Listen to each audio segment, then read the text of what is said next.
Ketika PBB dianggap gagal, Amerika tidak memperbaikinya. Amerika justru membuat penggantinya. Dunia sedang menyaksikan sesuatu yang tidak biasa. Di tengah konflik global yang tidak kunjung padam, Donald Trump tiba-tiba mengumumkan sebuah lembaga baru bernama Board of Peace. Sekilas terdengar mulia, tapi kenapa Amerika perlu PBB baru? Padahal PBB masih ada. Jawabannya bukan soal Gaza, bukan juga semata-mata soal perdamaian. Jawabannya ada pada satu fakta besar yang jarang dibicarakan terang-terangan. Dominasi global Amerika Serikat tidak lagi mutlak. Rusia dan China semakin berani. Veto di PBB kian sering memblokir kepentingan AS dan dunia mulai bergerak menuju tatanan multipolar. Di momen inilah Trump melangkah maju, bukan untuk mengikuti aturan lama, tapi untuk menciptakan aturan baru. Saat sistem global tidak lagi bisa dikendalikan, Trump memilih membangunnya ulang. Dan inilah kisah tentang Board of Peace. Apakah ini jalan baru menuju perdamaian atau tanda bahwa Amerika sedang semakin terdesak?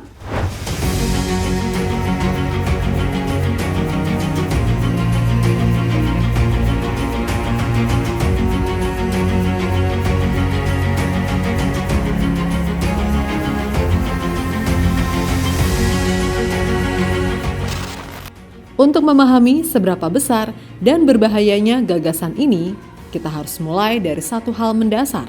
Apa sebenarnya Board of Peace itu? Board of Peace adalah sebuah lembaga internasional baru yang diprakarsai dan dipimpin langsung oleh Donald Trump. Lembaga ini diumumkan secara resmi pada Januari 2026 dan sejak awal dipresentasikan sebagai alat perdamaian global. Namun pada tahap awal fokusnya sangat spesifik. Board of Peace lahir dari rencana Trump untuk mengakhiri perang Israel-Hamas di Gaza. Dalam skema ini, Board of Peace dirancang sebagai badan pengawas gencatan senjata, pengelola rekonstruksi Gaza, serta pengawas pemerintahan sementara pasca konflik. Rencana ini bahkan sempat mendapatkan dukungan terbatas dari PBB lewat resolusi Dewan Keamanan yang hanya memberi mandat untuk konteks Gaza. Secara formal, ini terlihat legal. Secara narasi, ini terdengar masuk akal. Trump membungkusnya dengan bahasa yang menenangkan. Pendekatan baru yang lebih efektif untuk menciptakan perdamaian. Di titik ini banyak pihak mengira, baiklah, ini hanya mekanisme sementara, fokus Gaza, tidak lebih. Namun disinilah kesalahpahaman besar itu terjadi. Karena Board of Peace tidak berhenti sebagai solusi regional. Dan justru dari sinilah arah sebenarnya mulai terlihat. Yang awalnya disebut alat bantuan, perlahan berubah menjadi alat kekuasaan. Dan untuk memahami perubahan tersebut, kita harus masuk ke titik balik paling krusial. Saat Board of Peace melompat dari Gaza ke seluruh dunia.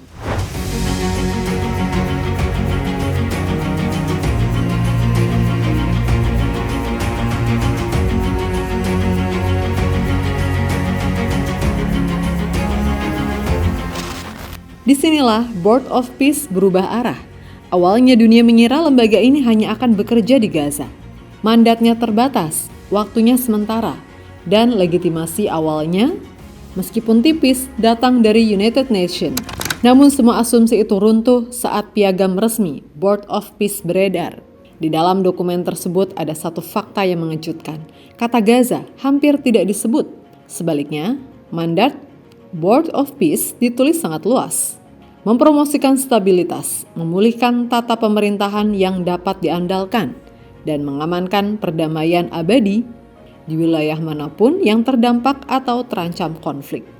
Artinya jelas, Board of Peace tidak lagi bicara satu wilayah, ia bicara seluruh dunia. Tidak lama setelah itu Donald Trump sendiri mengkonfirmasi perubahan arah ini. Ia secara terbuka menyatakan bahwa PBB adalah institusi yang tidak pernah membantu dan Board of Peace mungkin bisa menggantikannya. Pernyataan ini adalah titik balik politik karena sejak momen tersebut Board of Peace tidak lagi bisa dibaca sebagai badan teknis, solusi darurat atau eksperimen kemanusiaan, melainkan sebagai proyek alternatif terhadap sistem global yang sudah ada. Banyak diplomat menyadari satu hal penting. Mandat Gaza yang diberikan PBB bersifat sementara dan terbatas. Tetapi Trump memperluasnya sepihak tanpa mekanisme multilateral. Dari sinilah kekhawatiran global mulai muncul. Karena ketika satu negara, bahkan Amerika Serikat, mulai mendefinisikan perdamaian dunia di luar sistem bersama, yang lahir bukan stabilitas, melainkan aturan baru yang ditentukan oleh satu pusat kekuasaan. Dan untuk memahami seberapa besar kendali tersebut, kita harus membongkar desain kekuasaan Board of Peace.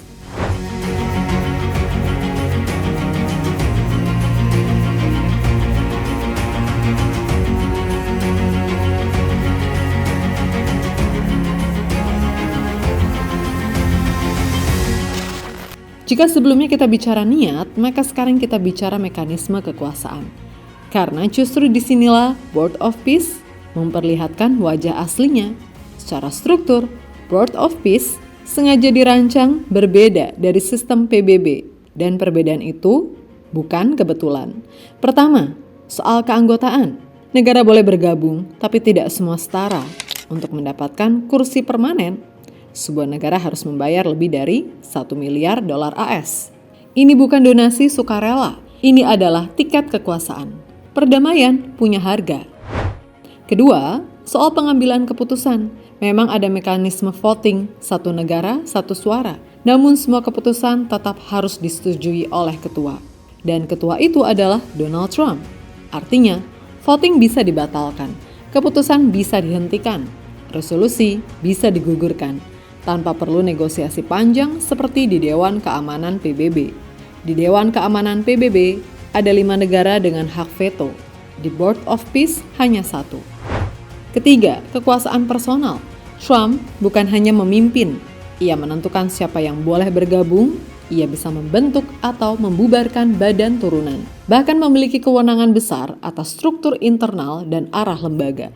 Banyak analis menyebutnya terang-terangan. Ini bukan multilateralisme, ini sentralisasi kekuasaan. Kalau PBB sering dikritik lamban karena terlalu banyak kepentingan, Board of Peace justru cepat karena hanya satu kepentingan yang dominan. Cepat tapi terkendali, efisien tapi tidak setara. Dan disinilah perbandingan paling telanjang muncul. PBB dibangun atas prinsip kedaulatan negara yang setara. Board of Peace dibangun atas prinsip siap membayar, siap didengar. Inilah sebabnya banyak negara mulai bertanya, apakah ini benar-benar lembaga perdamaian atau hanya Dewan Keamanan versi baru, tanpa kompromi, tanpa penyeimbang, dengan satu orang di puncak piramida.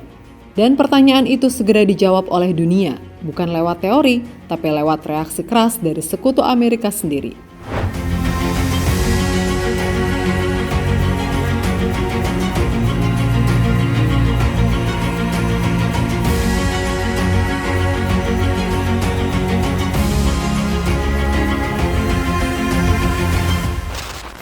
Jika Board of Peace benar-benar solusi global, logikanya sederhana.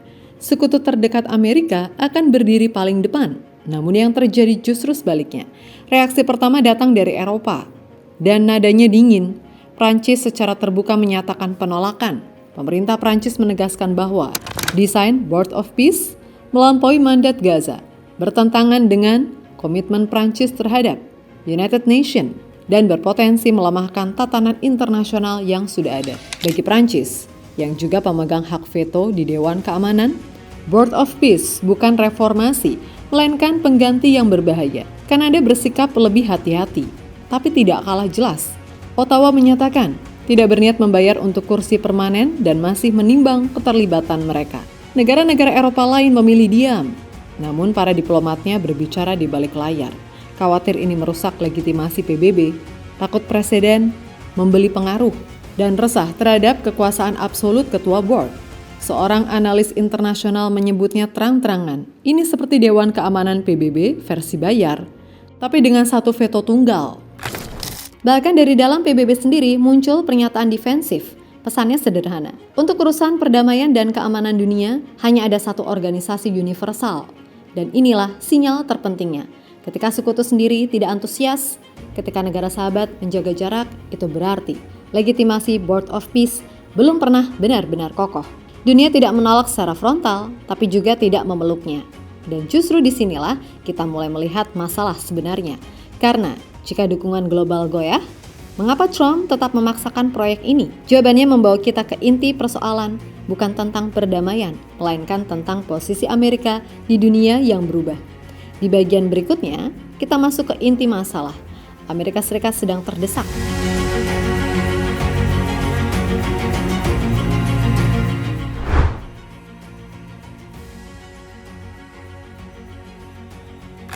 Untuk benar-benar memahami mengapa Board of Peace dipaksakan, kita harus melihat apa yang sedang terjadi pada posisi Amerika Serikat di dunia.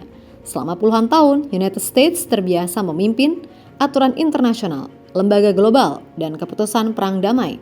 Namun dalam 1 dekade terakhir, kendali itu mulai terkikis.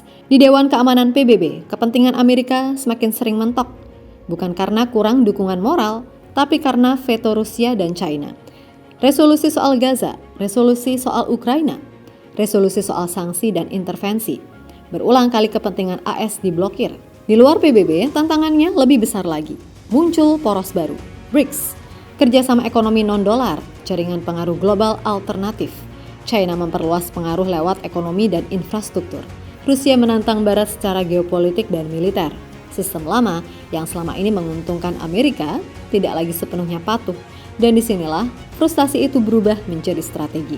Trump melihat PBB bukan sebagai alat bersama, melainkan sebagai penghambat. Terlalu banyak veto, terlalu banyak kompromi, terlalu banyak aktor yang tidak bisa dikendalikan. Maka jawabannya bukan reformasi, jawabannya adalah bypass atau jalan pintas. Jika sistem lama tidak bisa dikendalikan, buat sistem baru dengan aturan yang kamu tulis sendiri. Board of Peace lahir dari logika itu, tanpa veto Rusia-China, tanpa negosiasi berlapis, tanpa prinsip kesetaraan yang mengikat tangan. Inilah alasan kenapa Trump tetap maju meskipun sekutu ragu, meskipun kritik datang dari mana-mana. Karena bagi Amerika versi Trump, ini bukan soal citra, ini soal bertahan sebagai pusat kekuasaan global. Namun di balik inilah muncul paradoks terbesar dari semuanya. Jika Rusia dan China adalah penghambat utama di sistem lama, mengapa justru mereka yang diajak masuk ke sistem baru? Di bagian berikutnya kita akan membahas paradoks besar itu.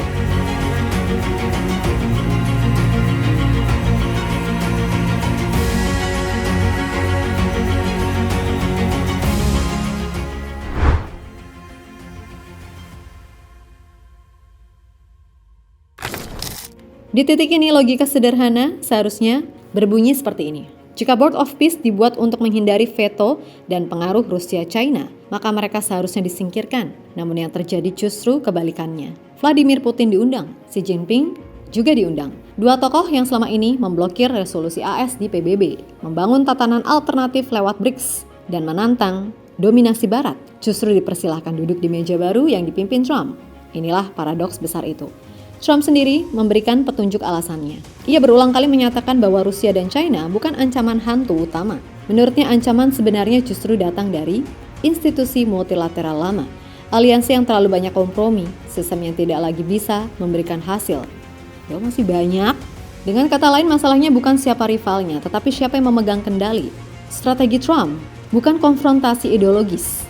Ini adalah deal making tingkat global. Kalau mereka tidak bisa dikalahkan di sistem lama, maka mereka harus ditarik ke sistem baru, di mana aturan mainnya ditentukan oleh satu pusat kekuasaan. Board of Peace dirancang bukan untuk mengecualikan Rusia dan China, melainkan untuk menjinakkan mereka dalam struktur hierarkis. Satu ketua, satu veto, satu arah keputusan. Rusia dan China boleh duduk di meja, boleh bicara, boleh ikut. Tapi palu terakhir tetap di tangan Trump. Inilah sebabnya pendekatan ini tampak inklusif di permukaan, namun sangat asimetris di dalam. Bukan dunia yang tanpa konflik, melainkan dunia di mana konflik dikelola oleh segelintir aktor, dengan satu aktor di posisi tertinggi. Dan ketika strategi ini ditarik lebih jauh, kita mulai melihat gambaran yang lebih besar. Ketika Board of Peace bukan hanya soal siapa yang diajak masuk, tetapi bagaimana dunia akan dibagi ke depan.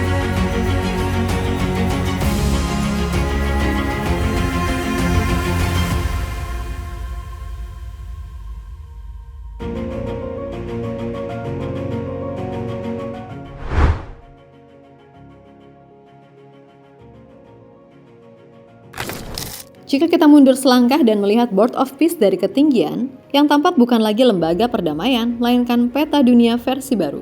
Sebuah dunia yang tidak lagi diatur oleh prinsip kesetaraan negara, tetapi oleh pembagian wilayah pengaruh. Inilah konsep lama yang kembali hidup Spheres of Influence. Dalam gambaran ini, Amerika Serikat mengamankan belahan barat, Rusia dibiarkan dominan di Eropa Timur, China diberi ruang yang luas di Asia, Timur Tengah dikelola lewat mitra strategis dan kepentingan ekonomi. Bukan karena dunia damai, tetapi karena masing-masing kekuatan besar mengurus wilayahnya sendiri. Inilah yang membuat Board of Peace sangat problematik. Ia tidak menyelesaikan akar konflik, melainkan mendistribusikan hak pengelolaan konflik. Perdamaian bukan lagi hasil hukum internasional, tetapi hasil kesepakatan antar kekuatan besar.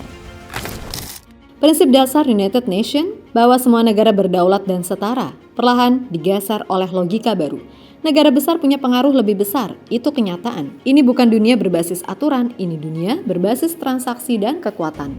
Dalam skema ini, negara kecil tidak diajak merumuskan aturan, hanya diminta menyesuaikan diri atau membayar agar didengar. Board of Peace menjadi simbol paling jelas dari perubahan ini, bukan karena namanya, tapi karena strukturnya mencerminkan cara pandang dunia ala Trump. Dunia seperti properti global, konflik seperti aset bermasalah, dan perdamaian seperti stabilitas yang dibutuhkan agar bisnis dan kekuasaan tetap berjalan.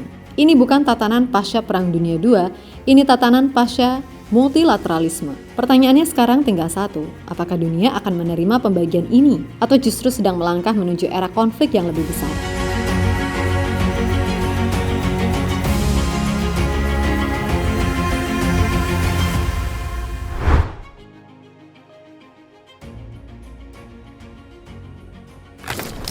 Pada akhirnya, Board of Peace memaksa dunia menghadapi satu pertanyaan yang tidak nyaman. Ini benar-benar tentang perdamaian atau tentang siapa yang mengendalikan dunia? Di satu sisi, Trump menawarkan sesuatu yang banyak negara inginkan. Keputusan cepat, konflik selesai tanpa veto yang berlarut-larut. Sistem lama dianggap lamban, PBB dinilai gagal, dan dunia lelah menunggu. Namun di sisi lain, harga yang harus dibayar sangat mahal. Perdamaian yang bisa dibeli, kekuasaan yang terpusat pada satu tangan, dan tatanan dunia yang kembali dibagi ke dalam wilayah pengaruh. Bukan berdasarkan hukum, melainkan kekuatan. Board of Peace tidak lahir di era Amerika berjaya, tetapi di era ketika dominasi itu mulai digugat. Saat Rusia dan China tidak lagi bisa ditekan lewat sistem lama, Trump memilih satu jalan, menciptakan sistem baru, bukan untuk menyatukan dunia, tetapi untuk tetap memimpinnya. Pertanyaannya sekarang bukan lagi soal Trump, bukan juga soal Amerika. Pertanyaannya adalah soal kita semua. Apakah dunia akan menerima tatanan yang lebih cepat tapi tidak setara? Apakah perdamaian tanpa keseimbangan benar-benar perdamaian? Dan jika PBB benar-benar dilewati, siapa yang melindungi negara-negara kecil? Tuliskan pendapatmu di kolom komentar. Apakah Board of Peace adalah solusi berani di dunia yang buntu? Atau justru tanda bahwa dunia sedang memasuki era yang lebih berbahaya? Karena satu hal sudah jelas, ketika aturan lama runtuh, yang paling menentukan bukan niat baik, tetapi siapa yang memegang kendali.